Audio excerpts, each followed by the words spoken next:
Hello, greetings from Houston, Texas, on this Christmas Eve of the year 2020.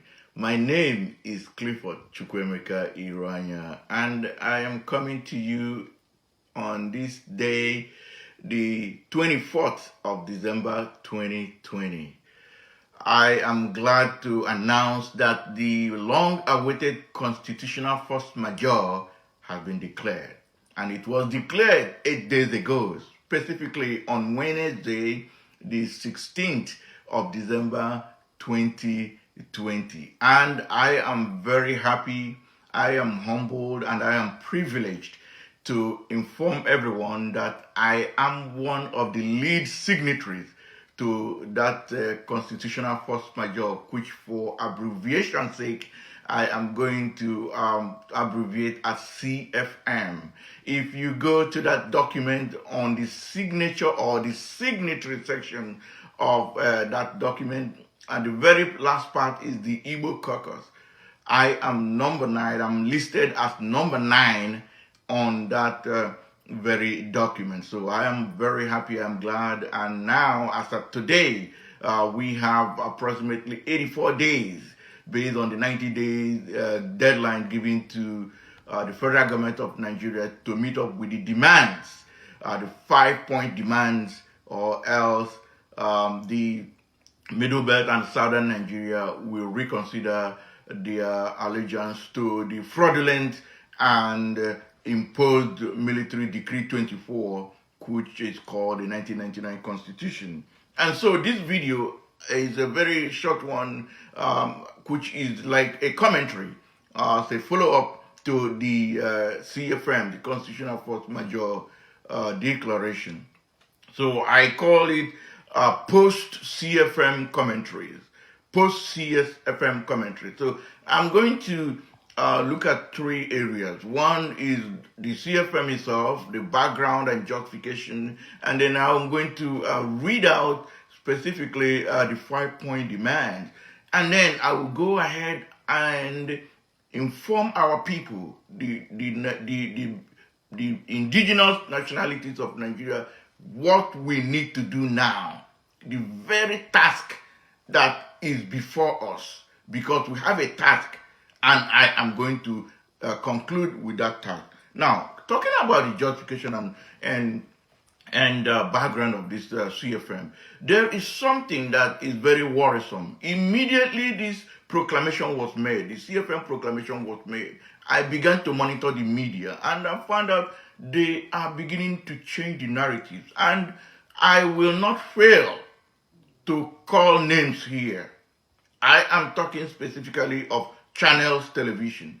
And I am very proud of Professor Yusufu Turaki, who was almost being boxed to a corner by Channel TV moderators trying to change the narrative of what we are talking about. But he was able to dismiss them and give very poignant information that clear the air of all the misinterpretation and change of narrative that the Channel Television folks are trying to railroad him into.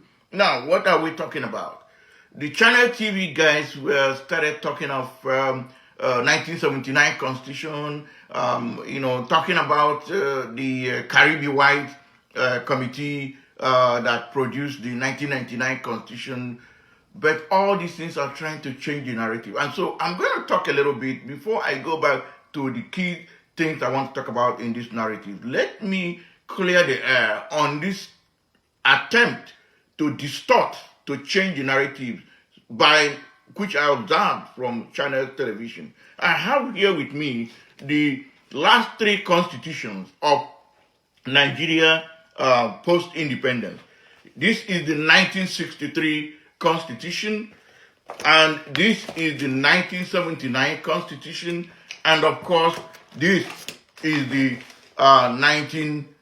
so-called 1999 Constitution. Of these 3 constitutions, this is the only one that was made by the civilian.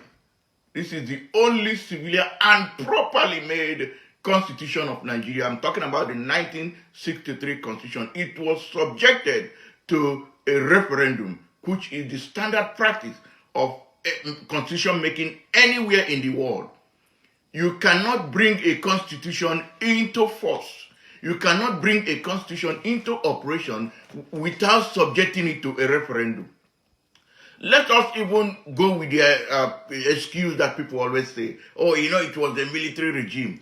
Ghana in 1992, I believe, or 1994, Ghana had a military regime. It is called the PNDC, the Provincial National Defense Council.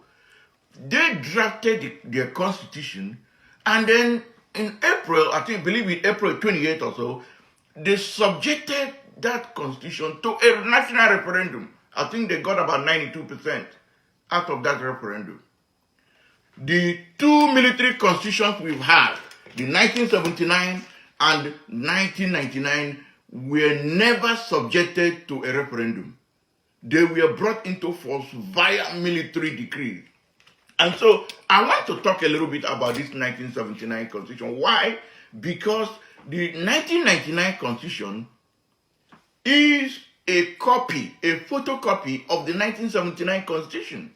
As a matter of fact, the 1979 constitution took almost 2 years or thereabout to make. Do you know that this 1999 constitution was just 49 days? The Caribbean White Committee only conducted the activities from November 12, 1998 to December 30th, 1998. 49 days to make a constitution for a country. But did they really make a constitution? No. What did they do? They just came back and reported that Nigerians wanted a return to 1979 constitution. And that is why I want to dwell on the 1979 constitution, because the production of the 1999 constitution was based on the 1979 constitution. So I don't even want to talk about this. I will talk about it later. But the 1999 constitution is a photocopy of 1979 constitution. Now, how did the 1979 constitution come about? It was after Murtala Muhammad overthrew Gowon in 1975. He called two people to write a constitution, a draft constitution. Chief Rotimi Williams and Professor Ben Nwabweze. In the process of that, Murtala Muhammad was assassinated by Colonel Dinka, and Obasanjo took over. And when they finished their draft constitution, Obasanjo now handpicked people from all over the country and called them the Constituent Assembly. Remember the word handpicked. There was no election, nothing was conducted to select the people. He handpicked them and called them the Constituent Assembly. Now, the Constituent Assembly reviewed the draft constitution written by two persons. Remember, two persons. And then, what followed was that this Constituent Assembly rejected most of the things these two folks wrote in that draft constitution. For example, let me just give two examples. They rejected the presidential system because it brings too much power at the center. Two, they rejected the 19 states because by then Murtala Muhammad has increased the 12 states created by Gowon by virtue of Decree 14 of May 27, 1967. That's the Decree 14 that created the 12 states. And that was at that point that Nigeria Federation died. There was no longer a federation. The Nigerian, we have to know this, Nigerian Federation died on May 27, 1967, courtesy of Decree 47. Decree 14, I beg your pardon. Decree number 14. Now, Murtala Muhammad created additional 7 states, making it 19. So the Constituent Assembly rejected those states as well as the parliamentary system. What did Obasanjo, when the Constituent Assembly finished their report and submitted to Obasanjo, what did Obasanjo do? Obasanjo rejected it, and on the 21st of September 1978, Obasanjo made a national broadcast in which he introduced 17 amendments. 17 amendments to the works of the Constituent Assembly. And that brought the whole work of the Constituent Assembly back to the same draft constitution written by Chief Rotimi Williams and Professor Ben Nwagweze. At the end of the day, Obasanjo used a military decree to bring that constitution into force, which is now the 1979 constitution. So, see the thing that happened here. One, two people were contracted to write a draft constitution. Meanwhile, a constitution is supposed to be a bottoms-up process where the constituting component, that is why, where the constituting component, we have to, make the constitution. And that is why it is called a constitution, because it takes the constituent to constitute the constitution. And what did Obasanjo do? He just grabbed two individuals, that's Murtala and Obasanjo, grabbed two individuals and gave them the assignment to write a constitution for a country of over 250 ethnic nationalities. That's number one. Number two is that Obasanjo handpicked people he called the Constituent Assembly members. They were never selected by the people representing them. That's two. Number three, Obasanjo rejected the amendment, rejected the changes we made by the Constituent Assembly. Number four, Obasanjo reinstated the draft constitution by way of 17 amendments. And then the so-called 1979 constitution was now brought into force, brought into operation, brought into use without subjecting it to a referendum. I am dwelling on this 1979 constitution because the 1999 constitution is a photocopy of the 1979 constitution. The thing that were changed there was the 1979 constitution had 279 sections. The 1999 constitution had 320. It has the same 8 chapters, both constitutions. The 1979 constitution has 6 schedules, and the 1999 constitution has 7 schedules. And then it matter got worse. Section 149 of 1979 constitution says that revenue allocation and distribution will be subject to discussion by the National Assembly. That was section 149 of 1979 constitution. Now, section 162, because when they now photocopied 1979 constitution into 1999, they moved section 149 into section 162. And in section 162, they now said, it now stated that for revenue allocation, that it will be done according to 3 conditions. One is the geography of the state, that's how big that state is. 2, it will be also based on the population of the state. 3, it will be based on the number of local government areas. Please bear with me. I know I want to talk about Constitutional Force Majeure demands as well as what we need to do, but I want to just go into this a little bit and then I'll come back. Now, let's take an example. Bayelsa State has a population of 1.7 million. It has 8 local government areas, and it has a square area of 10,700 square kilometers. Kano State has a population of over 13 million. It has 44 local government areas, and it has 21,000 square kilometers. You can see the difference now. Now, when it comes to generating revenue, Bayelsa produces crude oil. I don't want to go into detail so that I will not lose some of you. Because when you talk of hydrocarbon, crude oil is just only one. You have gas, you have condensate and all that. But let's talk about crude oil only.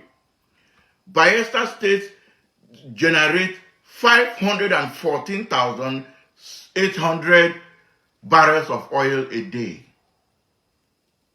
Now, as of today, the price of per barrel of crude oil is $50 for the Bonelite.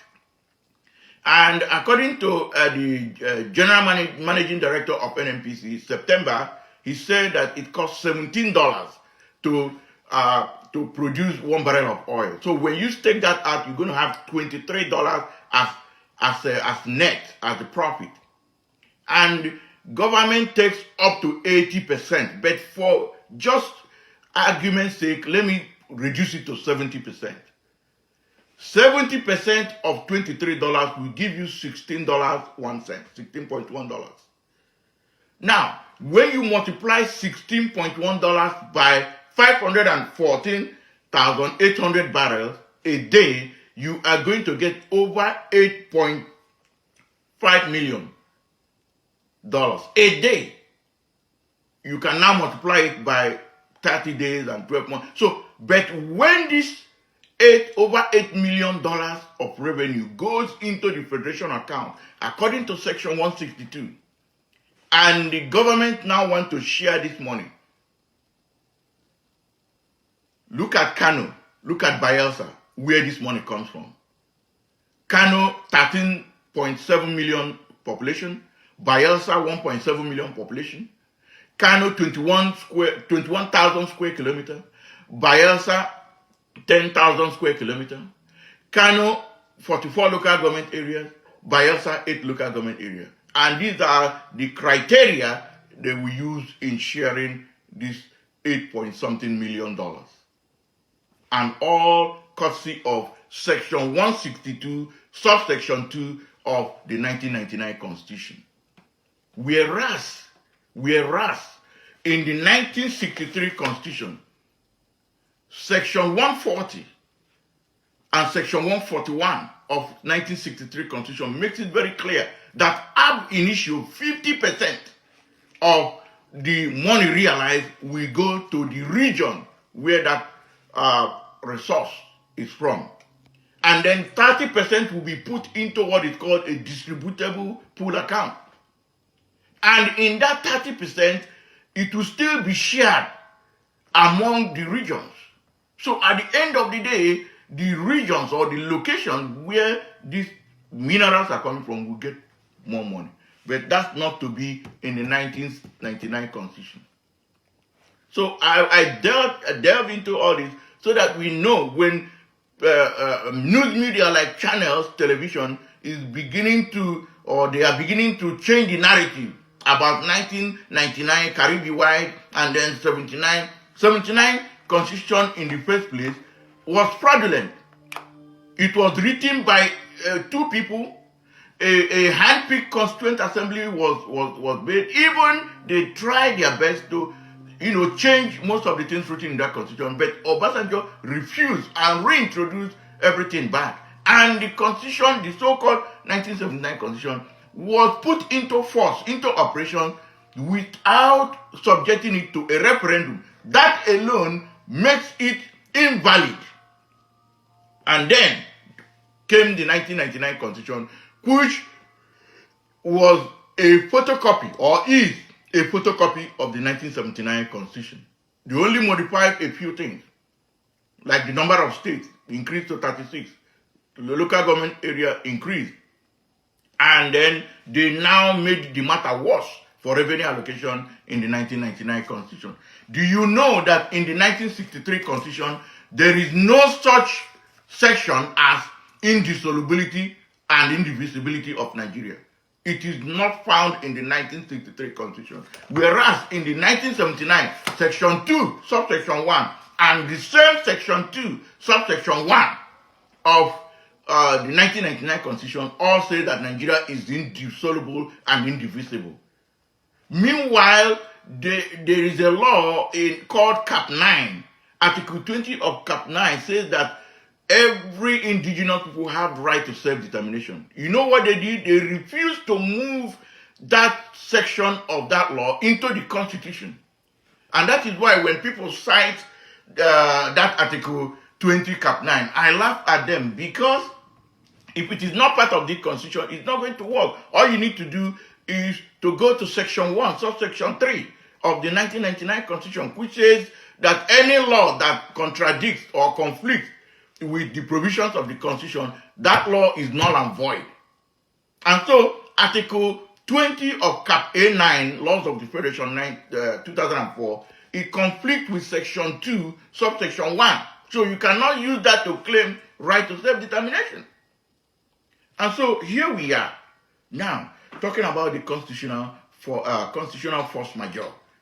And so I want to go through the specific demands of the proclamation. I want to do that because it is very important that we know that what the specific demands are. And this specific demand must be met within 90 days from December 16, 2020. That means we already have 8 days gone. We have 8 days gone. So we are talking about probably 82 days remaining for federal government of Nigeria to make sure that they meet all, not some, all of these demands. And what are these demands? Number one, a formal announcement by the federal government of Nigeria acknowledging that the constitutional grievances, which is this CFM now, and sovereignty dispute now declared by the peoples of the South and the Middle Belt. Remember, the 12 Sharia states have already succeeded, because according to even their own constitution, Section 10, which is the shortest section in the Constitution, it said that there shall be no state religion at the federal and state level. And they declared Sharia, so they have actually succeeded. They are actually living on borrowed time. So that is why you have the peoples of the South and Middle Belt, providing or announcing this constitutional grievance. That's number one. Number two, that a formal commitment by federal government to the wholesale decommissioning and jettisoning of the 1999 Constitution as the basis of the Federation of Nigeria, as well as was done by the government of apartheid South Africa in 1990, to commence the process by which the apartheid constitution of the then South Africa was eased out. In other words, what they are saying that the government should immediately start to take this constitution down. Number three, a formal announcement by the federal government of Nigeria suspending further general elections under the disputed 1999 Constitution, since winners of such election shall swear to and govern by that Constitution. In other words, it's saying that further general election. Please, I want everybody to note, it says general election, not the Anambra one that is coming as general election, means like the 2023 election. That it must be suspended so that we sort out our constitutional arrangement. And I'm going to come to the point of what do we do. Now, the fourth one is that a formal initiation of a time-bound transitioning process. Yes, because the South Africa owned CODESA, which is the transitioning process, had a timetable. It's not an open-ended thing. So it says a formal initiation of a time-bound transitioning process to midwife the emergence of fresh constitutional protocols by a two-stage process in which the constituent regional blocks will at the first stage distill and ratify their various constitutions by referendums and plebiscite, and in the second stage negotiate the terms of federating afresh as may be dictated by the outcomes of a referendum and plebiscite. Let me reiterate, I did this in previous videos, but I think it's important for me to say this. Constitution making is a two-stage or a two-step process, and you must finish the first step before you go to the second step. That is why every constitution has what we call a preamble, which talks about the two steps or the two stages. What are those two steps? First of all, the constituent, the federating unit, they must first agree that they want to unite. They want to be in a union. They want to form a country. That is why, if you look at the preamble, it says, we the people having solemnly agreed to live together. So that's the first stage. What this demand number 4 is saying, that stage must be done first. And it has to be done on regional basis through a referendum. People must understand, you have what is called a national referendum and you have what is called a regional referendum. These two are not the same. What this demand number 4 is saying, that there must be a regional referendum, not national, at this stage. And then, it's from the result of that regional referendum, you now go to the next stage, which is now making these rules. Agreeing, taking the rules, how you want to live together. Okay, we have now agreed in the first stage to form a union. The next stage now will be, what will be the agreement or the rules, guiding that union? Is it like we have it in section 4, subsection 2, and schedule 2, part 1, where the federal government controls everything? By the way, in the 1963 Constitution, in section 79 of the 1963 Constitution, it says that the federal government has no power, has no control, is banned from manufacturing, producing, and distributing electricity. Section 79 of the 1963 Constitution. But what do we have today? Go to section 2, section 4, subsection 2, and schedule 2, part 1. You will see that the federal government has seized everything. And so there has to be that working out of that rule. That is what this 4th demand is talking about. And then the 5th demand, it says, a formal invitation to the peoples of the South and Middle Belt of Nigeria to work out and in place transitional authority, which shall specify the modalities of the transitioning process, including the composition and mandate of the transitional authority, as well as the time frame for the transitioning and other ancillary matters. In other words, the federal government of Nigeria, they must invite the peoples of the South and Middle Belt of Nigeria, because these are the only people that are truly Nigerian nationalities, because the other 12, they've already succeeded. They are no longer operating according to the 1999 Constitution. For now, it is only the Middle Belt and the southern part of Nigeria that are operating. So that's why the federal government of Nigeria have to invite the Middle Belt and the southern Nigeria, who are still obeying the 1999 Constitution, to come forward on this transitioning process. And so the question now is, how are all these things going to be worked out?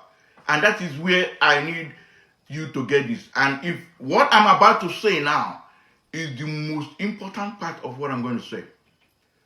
On the 16th of November 2018, the Lower Niger Congress and the MNN Alliance partners produced a memo to President Buhari, and it was reported 2 days later by the Guardian newspaper. I think it's page 5 of the Guardian newspaper of November 18, 2018. I want everybody listening to me now, please do me a favor. If you have a pen and paper, or you are in front of your computer or your laptop or whatever, type www.freedomfromnigeria.com. Let me repeat it again. www.freedomfromnigeria.com. Go to that website. The website has several tabs. On the tab that says Steps to Our Freedom, I repeat, steps, that's plural with an S, steps to our freedom, that's a tab. Click it and scroll down. That tab is arranged according to year. It started from about 2005 all the way to 2020. go to 2018, you will see that memo to President Muhammad Buhari. It also has a link where you can download it to a PDF and save it. I want everybody watching this video to read that very document, because that is the A to Z. In fact, if you read that document from beginning to the end, you will be knowledgeable in everything that the Middle Belt and Southern Nigeria are talking about, and in terms of the process, what to do, how to go about it. It is 100% explicitly explained. Please, I beg you, go to www.freedomfromnigeria.com and go to the tab Steps to Our Freedom. Click on it. Scroll down by year. It's arranged by year. Scroll down to 2018. You will see that memo to President Buhari. Read it thoroughly and you will not be at loss. In fact, you will be in tune 100%. Now, let me conclude with what we are required to do. Now, you must know that every time there is an election, the life of the Constitution is renewed. The life of the Constitution is renewed by election, general election. So the 1999 Constitution, the life was renewed in 2019 general election. And we are saying we don't want to continue with that very fraudulent and militarily imposed constitution that was launched into operation without going through a referendum. It is not autochthonous, as the lawyers may say. And so, what do we do? What is the task before the public, before you and I? The task before you and I now is to make sure that political parties close shop. Because election, Nigeria is not like United States where you have independent candidates. Elections are run, or candidates, everything are done through political parties. So when the political parties run for election and the election takes place, the constitution is hereby renewed again. The life is renewed again. So when you want to kill a tree, you go to the taproot and cut it off. That is exactly what I'm talking about. Political parties must close shop. Wherever you are in Nigeria, go to those political parties' offices and those who are operating them, demand that they close shop. That is the task for everybody. There are other tasks that are reserved for the organizers or the platforms, but this one, you can see it is very easy. We must make sure that the political parties close shop. They stop. They shut down. Because we don't want to continue with politics. We don't want to continue with the election until we sort out this constitutional reconfiguration, re-engineering, and reconstruction, as they stated in the open memo to President Buhari. Therefore, good people of the world, I want to thank you all, and I say Happy Christmas and a prosperous 2021. It is our expectation that the federal government of Nigeria will listen to voice of reason, will listen and do the needful within the next 82 days. Otherwise, then the allegiance to 1999 Constitution will be withdrawn as stated in the Constitutional Force Majeure. And of course, remember that where there is no constitution, there is no union. It is the constitution that makes the union. And if allegiance to that constitution is withdrawn, that means there is no more any union. We don't want to get into the stage of cataclysms and chaos. We want an orderly transitioning. And that's why we are calling on the federal government of Nigeria to make sure that they meet up with these 5 demands. They are not 5 suggestions. They are not 5 recommendations. They are not 5 ideas. They are demands. DEMANDS. Demands that must, MUST, must be met within 90 days from December 16, 2020. Thank you, and God bless you, and have a wonderful year ahead of you. Bye-bye for now.